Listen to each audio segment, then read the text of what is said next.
Hi all അസ്സലാമു അലൈക്കും എല്ലാവർക്കും പുതിയൊരു വീഡിയോയിലേക്ക് സ്വാഗതം. ഇന്നത്തെ നമ്മുടെ റെസിപ്പി എന്ന് പറഞ്ഞാൽ വളരെ ഈസി ആയിട്ട് ചെയ്തെടുക്കാൻ പറ്റുന്ന ഒരു അടിപൊളി ചിക്കൻ്റെ റെസിപ്പിയാണ് കേട്ടോ. അപ്പോൾ ഒട്ടും സമയം കളയാതെ വീഡിയോയിലേക്ക് പോവാം. ഇത് ചെയ്തെടുക്കാൻ വേണ്ടിയിട്ട് ഞാൻ ഇവിടെ 500 ഗ്രാം ചിക്കൻ എടുത്തിട്ടുണ്ട് കേട്ടോ. എല്ലുള്ളതാണെങ്കിലും എല്ലില്ലാത്തതാണെങ്കിലും പ്രശ്നമില്ല. അതുപോലെ 2 സവാള നീളത്തിൽ അരിഞ്ഞതും കൂടി ചേർത്ത് കൊടുക്കുന്നുണ്ട്. പിന്നെ നമുക്കിതിലേക്ക് ആവശ്യമായിട്ടുള്ളത് വെളുത്തുള്ളി ഇഞ്ചി പേസ്റ്റാണ്. അതുപോലെ 2 ടീസ്പൂൺ അളവിൽ കാശ്മീരി മുളക് പൊടിയാണ് കേട്ടോ ഞാൻ ചേർത്ത് കൊടുക്കുന്നത്. ആവശ്യത്തിന് ഉപ്പ് ചേർത്ത് കൊടുക്കാം. അതുപോലെ ചെറിയ അളവിൽ കുരുമുളക് പൊടിയും ഗരം മസാലപ്പൊടിയും ചേർത്ത് കൊടുക്കുന്നുണ്ട്. പിന്നെ കുറച്ച് ലെമൺ ജ്യൂസും കൂടി ചേർത്തിട്ട് നല്ലപോലെ ഒന്ന് മിക്സ് ചെയ്തെടുക്കും.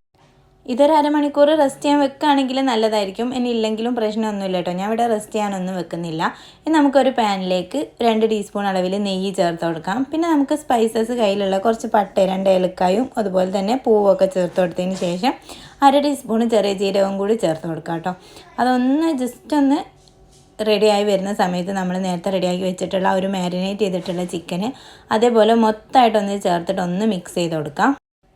എന്നാൽ നമുക്കൊരു മീഡിയം ഫ്ലെയിമിൽ വെച്ചിട്ട് അടച്ച് വെച്ചിട്ട് ഒരു 10 മിനിറ്റ് ഒന്ന് കുക്ക് ചെയ്തെടുക്കാം കേട്ടോ. ഇടയ്ക്കൊന്ന് ഇളക്കി കൊടുത്താൽ നല്ലതായിരിക്കും. അപ്പോൾ ഏകദേശം നല്ലപോലെ ചിക്കനൊക്കെ ഒന്ന് കുക്കായതിന് ശേഷം ഇതിലേക്ക് 1/2 കപ്പ് ഞാനിവിടെ ക്യാപ്സിക്കം ചേർത്ത് കൊടുക്കുന്നുണ്ട് കേട്ടോ. എന്നിട്ട് അത് നല്ലപോലെ ഒന്ന് മിക്സ് ചെയ്തെടുക്കാം. വേണമെങ്കിൽ ഒരു 5 മിനിറ്റും കൂടി ഒന്ന് അടച്ച് വെച്ച് കുക്ക് ചെയ്തെടുത്തതിന് ശേഷം 2 ടീസ്പൂൺ അളവിൽ ടൊമാറ്റോ സോസ് ചേർത്ത് കൊടുക്കാം.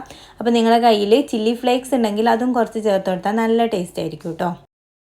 അപ്പോൾ കെച്ചപ്പ് എല്ലാം നല്ലപോലെ ഒന്ന് മിക്സ് ആക്കി എടുത്തതിന് ശേഷം നമുക്കിതിലേക്ക് കുറഞ്ഞ അളവിൽ മല്ലിയിലയും കറിവേപ്പിലയൊക്കെ ഉണ്ടെങ്കിൽ അതും കൂടി മിക്സ് ചെയ്തതിന് ശേഷം നമുക്ക് അടച്ച് വെച്ചിട്ട് ഫ്ലെയിം ഓഫ് ചെയ്ത് മാറ്റാം. ഇനി നമുക്ക് ഫ്ലെയിം ഓഫ് ചെയ്ത് വെച്ചിട്ട് ബാക്കി ഒരു 5 മിനിറ്റ് കഴിഞ്ഞിട്ട് നമുക്ക് സെർവ് ചെയ്യാം കേട്ടോ. അടിപൊളി ടേസ്റ്റിൽ കഴിക്കാൻ പറ്റുന്ന പെട്ടെന്ന് റെഡിയാക്കി എടുക്കാൻ പറ്റുന്ന ചപ്പാത്തിൻ്റെ കൂടെ നെയ്ച്ചോറിൻ്റെ കൂടെ ഒക്കെ നല്ല അടിപൊളി കോമ്പിനേഷൻ ആയിട്ടുള്ളൊരു ചിക്കൻ റെസിപ്പിയാണ്. അപ്പോൾ എല്ലാവരും വീട്ടിലൊന്ന് ട്രൈ ചെയ്ത് നോക്കിയതിന് ശേഷം കമൻറ്റ് ബോക്സിൽ റിവ്യൂ അറിയിക്കാൻ മറക്കല്ലേ. അപ്പോൾ അടുത്ത നല്ലൊരു വീഡിയോയിൽ കാണാം. ബൈ.